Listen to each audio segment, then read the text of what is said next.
Salam saudaraku yang dikasihi Tuhan. Shalom. Masih ada sukacita, amin. Amin. Puji Tuhan, hari ini adalah hari yang sangat berbahagia di mana kita boleh bersekutu dengan Tuhan, memuji, memuliakan akan kebesaran Allah kita, Tuhan kita Yesus Kristus. Pada pagi yang indah ini, mari kita sama-sama membaca kebenaran firman Tuhan yang akan saya ambil dalam kitab Amsal pasal yang ke-24 ayat yang ke-10. Berbunyi demikian, jika engkau tak berhati pada masa kesesakan, kecillah kekuatanmu. Wow, saya suka dengan firman Tuhan ini. Karena apa saudaraku? Sebaik apapun kita, serajin apapun kita dalam mengiring Tuhan, pasti ada saat-saat di mana kita menjadi pribadi yang tawar hati. Ada saat di mana kita menjadi lemah. Karena itu firman Tuhan datang pada saat ini mengingatkan kita, apalagi sekarang ini lagi COVID-19, Omikron dan lain-lain, apalagi ditambah dengan bahan pangan ini yang sudah tidak menentu, terutama minyak goreng. Orang-orang sekarang lagi heboh dengan minyak goreng, berebutan untuk antri minyak goreng. Ada yang sudah dari pagi sampai sore tidak dapat kasihan. Apalagi saya kemarin nonton di TV, katanya minyak goreng sudah naik 60.000 per liter. Wah, data apa itu betul atau tidak, yang pasti saya nonton di sebuah stasiun televisi. Saudaraku, dengan adanya berita-berita seperti ini, keadaan suasana seperti ini akan membuat kita saudara menjadi tawar hati. Menjadi pribadi yang, kenapa hidup sekarang semakin susah, semakin melarang. Makanya firman Tuhan datang pada pagi yang indah ini berkata, jika engkau tawar hati pada masa kesesakan, kecillah kekuatan. Saya akan mengambil tema pada pagi hari ini adalah jangan tawar hati. Yang setuju katakan amin.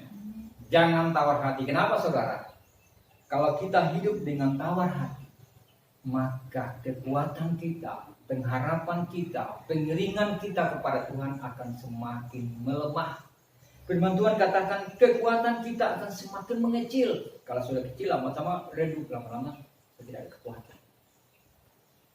Padahal firman Tuhan sudah berkata kepada kita, aku tidak pernah sekali-kali meninggalkan engkau.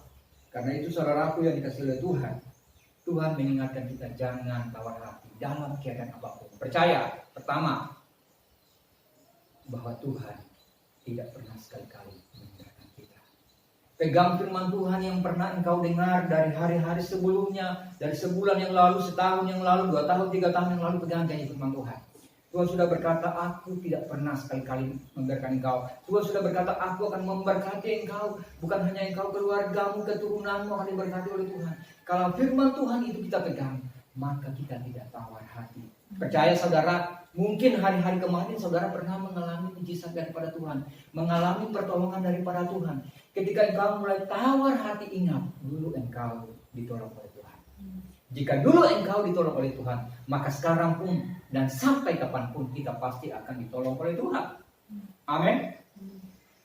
Yang kedua saudara, supaya kita tidak tawar hati adalah selalu mengucap syukur. Yang setuju katakan amin.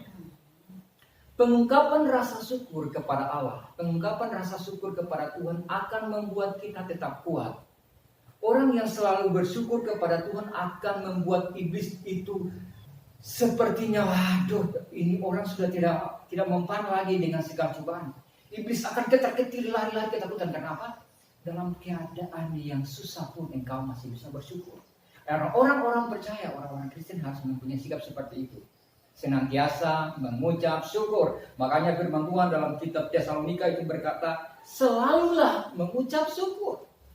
Karena dengan mengucap syukur ada kekuatan dalam kehidupan kita. Saya punya sampul FB itu saudara, perkataannya itu kenapa saya tulis, itu bukan hanya perkataan semata, tapi itu memang saya hidupi, di mana saya dalam masa-masa yang sukar, masa-masa yang memang terpuruk, saya berusaha mengucap syukur dan saya mendapat kekuatan yang baru. Makanya saya buat satu statement adalah ada kekuatan besar di dalam mengucap syukur. Yang setuju katakan amin. Karena apa saudara? Saya secara pribadi sudah sering mengalami seperti itu di masa-masa yang lampau, di mana saya merasa terpuruk sekali, merasa seakan-akan tidak ada yang bisa menolong saya, tidak ada orang yang bisa menjaga saya, melindungi saya, menghibur saya. Tetapi saya kuatkan hati untuk selalu mengucap syukur. Tuhan, terima kasih Tuhan. Kalau saya dalam keadaan begini, saya berterima kasih Tuhan. Karena apa? Di saat-saat saya juga pada waktu itu mengalami suatu namanya kecelakaan yang sangat berat, Tuhan Engkau menolong saya. Apalagi cuma masa-masa seperti ini. Apalagi sekarang cuma masalah minyak goreng, masalah yang, itu masalah kecil buat Tuhan. Yang penting kita mengucap syukur. Amin. Firman Tuhan ini ditulis oleh seorang pengkhotbah, seorang raja yang bernama Raja Salomo. Raja yang dipenuhi oleh Tuhan dengan hikmat yang begitu luar biasa. Karena apa? Tuhan tahu Salomo suatu saat akan mengalami masa-masa yang sukar sebagai seorang pemimpin muda, seorang raja muda memimpin bangsa yang begitu besar, bangsa yang tegar tengkuk, bangsa yang suka ngomel sana sini. Tapi firman Tuhan ini diberikan kepada Raja Salomo supaya Raja Salomo menjadi kuat. Supaya ketika dia dalam masa-masa sukarnya, dia seorang pemimpin muda yang mungkin pada saat itu dia merasa tidak mampu memimpin bangsa yang begitu besar. Dia diingatkan oleh Tuhan untuk jangan tawar hati. Makanya Tuhan selalu memberikan hikmat kepada Salomo sehingga dia mampu memimpin bangsanya yang begitu besar. Mampu memimpin orang-orangnya yang begitu besar. Orang-orang yang pandai, orang-orang yang cerdas, orang-orang yang kritisi. Tapi seorang raja muda ini mampu melakukannya karena apa? Dia tidak tawar hati. Mungkin dalam pergaulan saudaraku, mungkin dalam rumah tangga saudaraku, mungkin dalam pelayananmu, di mana engkau merasa dikucilkan. Engkau merasa tawar hati, seakan-akan ide-idemu, seakan-akan apa yang kau pernah ungkapkan itu tidak didengar oleh orang. Di situ engkau pasti akan merasakan namanya tawar hati. Apalagi ibu-ibu, dengan keadaan minyak goreng seperti ini, bagaimana lagi hidup susah, tidak ada ini, pekerjaan sudah susah, minyak goreng juga susah. Pasti merasakan namanya tawar hati. Oleh karena itu ketika rasa seperti itu mulai datang, firman Tuhan berkata, mengucap syukur. Amin. Dengan mengucap syukur, percayalah saudara akan mengalami mujizat-mujizat yang baru daripada Tuhan. Pertolongan yang tidak terduga dari Tuhan.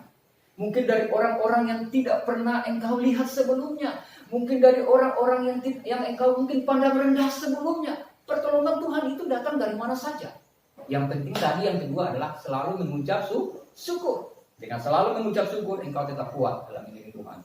Dengan selalu mengucap syukur, imanmu tetap kokoh kuat di dalam Tuhan.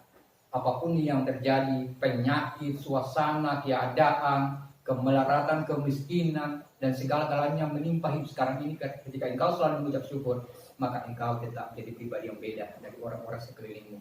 Orang-orang yang melihat bahwa betul-betul engkau adalah anak Tuhan. Orang-orang akan melihat memang benar dia adalah anak Tuhan.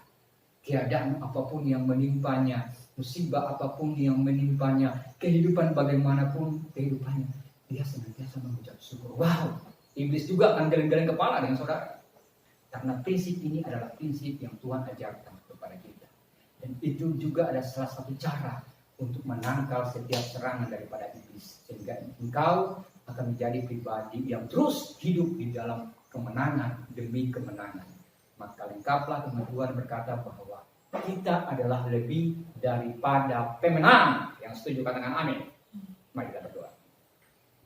Terima kasih Tuhan buat firman Tuhan yang mengajarkan kami pada pagi yang indah ini untuk selalu tetap kuat di dalam Engkau, tidak tawar hati,